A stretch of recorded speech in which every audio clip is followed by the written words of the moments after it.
He had $11 billion. 5 houses. 3 private jets. A name that appeared on magazine covers every single year. And when he died, his children thought they knew exactly what was coming. They were wrong. Because inside his safe, there wasn't a will full of numbers. There was a letter. And that letter didn't just shock his family. It shocked the entire world. By the end of this video, you'll understand why one of the richest men on earth chose to leave behind words, instead of just wealth. And what he wrote will make you think differently about your own life, long after this video ends. This is the story of Richard Coleman. Stay with me till the end, because the final page of his letter is the part nobody saw coming. Richard Coleman was 78 years old when he passed away in his large, quiet mansion on the edge of the city. To the outside world, Richard was a legend. He had built a shipping and logistics empire from a single rusted truck. Business magazines called him the Iron Hand of the industry. Forbes had featured him for 22 years in a row. But behind the glass windows of his mansion, Richard's life looked very different.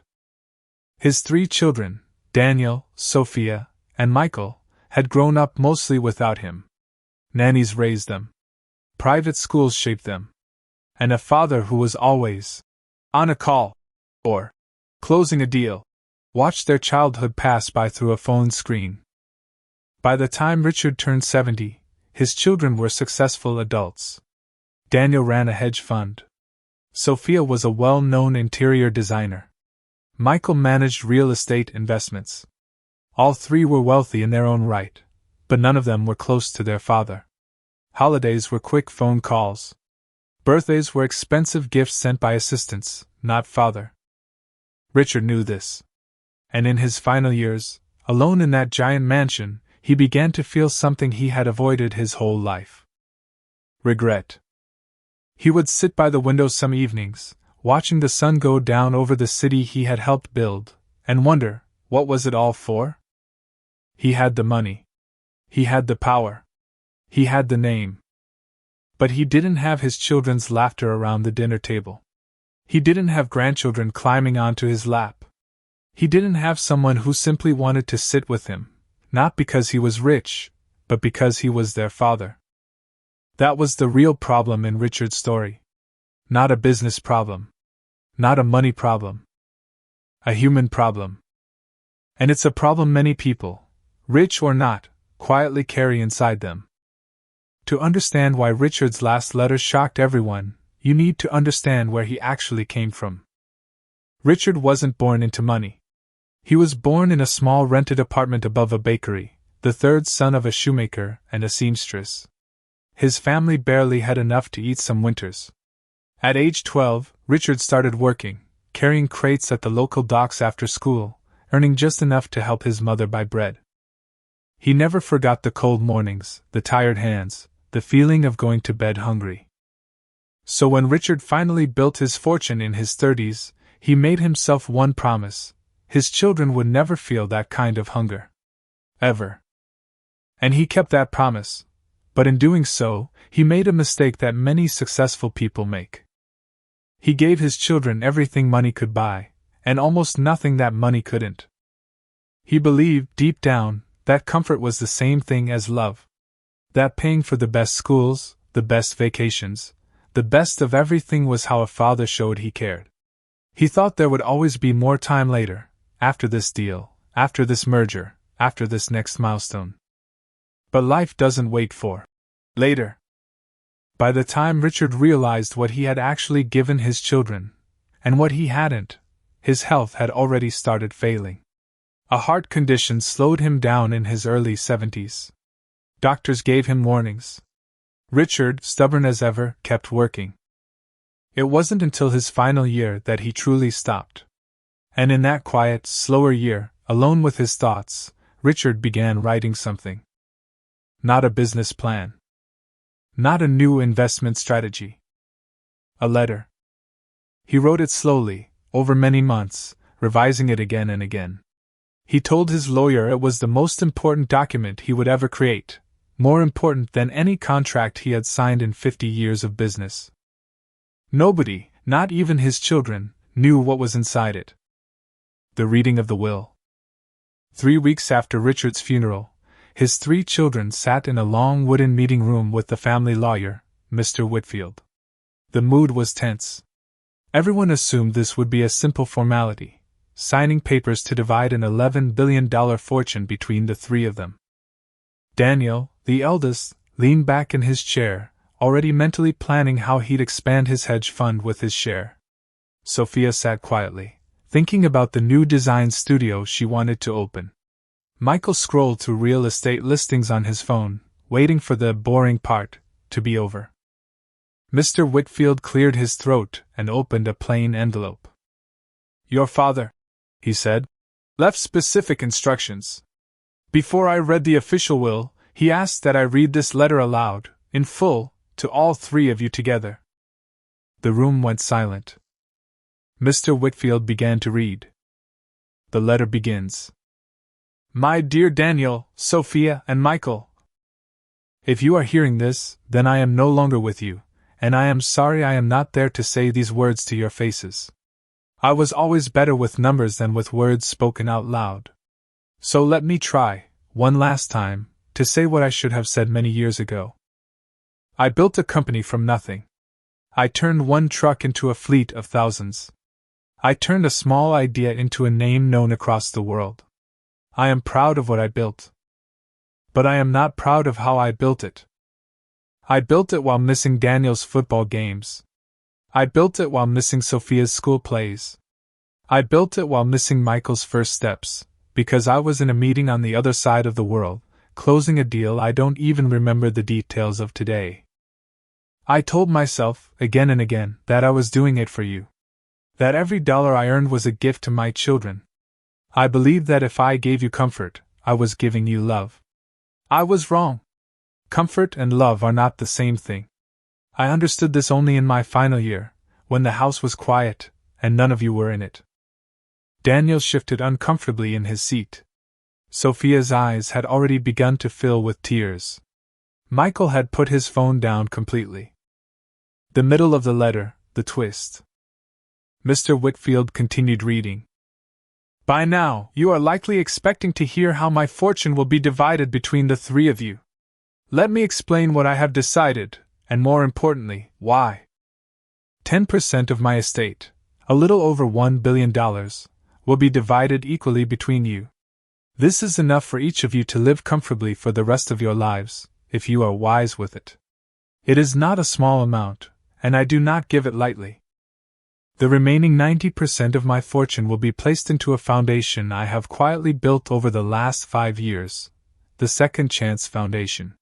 This foundation will fund orphanages, scholarships for children from poor families, and small business loans for young entrepreneurs who have nothing but an idea and determination, exactly like I once had. I know this may feel unfair to you right now. Let me explain why I made this choice." At this point, Daniel actually stood up from his chair, stunned. Sophia was crying openly. Michael sat frozen, staring at the table. Mr. Whitfield paused for a moment, then continued reading, his voice steady. "I did not make this decision because I love you any less than any father has ever loved his children. I made this decision because I love you enough to want something better for you than an even bigger number in your bank accounts. You already have wealth.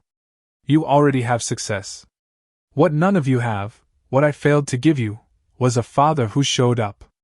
I cannot fix that now. But I can make sure that the money which once stole me away from you does some good for children who have nothing at all. Children like I once was. I am also asking each of you, not as your father giving orders, but as a dying man's final request, to spend 1 year working directly inside the foundation. Not signing checks from behind a desk. Actually visiting the orphanages. Actually meeting the children. Actually seeing where this money goes. I believe, if you do this, you will understand something I only understood far too late, that a life spent only building wealth, without building relationships, is a life that ends quietly, even in a house full of everything money can buy." The final part of the letter. "There is one more thing. In the drawer of my office desk, you will find 3 small wooden boxes, one for each of you. Inside each box is not money. It is something I made myself, something that took me longer to create than any business deal I ever closed. I love you all. I am sorry it took losing everything to finally understand what mattered most. Please do not make the mistake I made. Time is the only thing that money can never buy back. Your father, who loved you more than his empire, even though he rarely showed it. Richard. After the letter. Mr. Whitfield folded the letter and placed it gently on the table. Nobody spoke for almost a full minute. Daniel, who had built his entire identity around competition and winning, sat down slowly, his hands trembling. Sophia was openly sobbing. Michael simply stared at the table, silent. Later that evening, the 3 siblings drove to their father's mansion together, something they hadn't done in years.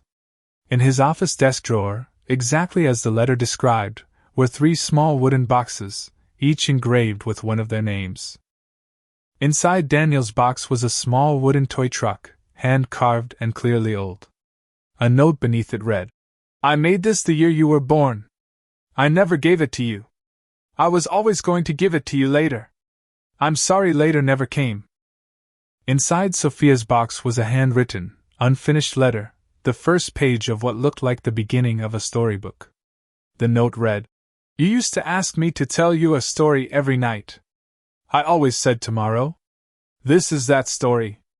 I never finished it. Maybe you can finish it your own way now." Inside Michael's box was an old photograph, Richard, young and thin, standing in front of his very first delivery truck, exhausted but smiling. The note read, "This was the happiest I ever was, not because of what I owned, but because of what I was building toward. I hope you find that feeling too, not in money but in people." What happened next? News of Richard Coleman's letter eventually reached the public, after Sophia, with her brother's permission, shared parts of it in a Foundation press release nearly a year later. It went viral almost instantly. Millions of people around the world read his words. Business schools began discussing it in leadership classes. Parents shared it with their own children. Strangers who had never met Richard Coleman found themselves crying over a letter meant for 3 people they would never know. And true to their father's final wish, all 3 siblings spent that year working inside the Second Chance Foundation. Daniel, the hedge fund manager who once thought only in numbers, personally helped restructure funding for 12 orphanages. Sophia used her design skills to rebuild run-down children's shelters into warm, welcoming homes. Michael, who once only looked at real estate as investment opportunity, began identifying safe, affordable housing specifically for young adults aging out of the foster system. Something changed in all 3 of them that year. Daniel started calling his own children every single night, no matter where in the world he was working. Sophia began hosting monthly dinners, insisting her whole family attend, no excuses allowed. Michael took his son fishing for the first time in 3 years, not because it was scheduled, but because his son simply asked, and this time Michael said yes instead of later. Richard Coleman spent nearly 50 years building one of the largest fortunes in the world. But it wasn't his billions that people remembered most after he was gone. It was his letter. It was the honesty in his words, the regret he was brave enough to admit, and the final gift he gave his children, not more money, but a chance to understand what truly mattered before it was too late for them to. This story reminds us of something simple, yet something so many of us forget in the middle of busy, demanding lives. Success and wealth can build an empire, but they cannot replace presence. They cannot replace bedtime stories finished on time. They cannot replace a father sitting at a football game instead of a boardroom. Richard's biggest regret wasn't a failed business deal. It was believing that, later, would always come. For many of us, life feels the same way. We tell ourselves we'll spend more time with family after this project, after this promotion, after this next goal. But later isn't a guarantee. It's a hope. And Richard's letter is a reminder to all of us, rich or not, famous or not, that the people around us are asking for our time far more than our money. They are asking us to show up, not just provide. So let's bring it all together. Richard Coleman built an empire worth billions, but he built it while missing the small, quiet moments that truly make a life meaningful. In his final letter, he didn't just leave behind money, he left behind wisdom, honesty, and a second chance for his children to live differently than he did. The lesson is simple, but powerful. Wealth can buy comfort, but it cannot buy back time. And the people who love us don't need our success, they need our presence. So if there's someone in your life you've been needing to call, to visit, or to simply sit with, don't wait for later. Do it today. If this story moved you, made you think, or reminded you of someone in your own life, hit that like button, and subscribe for more powerful, real-life inspired stories just like this one every week. Thank you for watching till the end. Take care of yourself, and take care of the people who matter most. See you in the next story.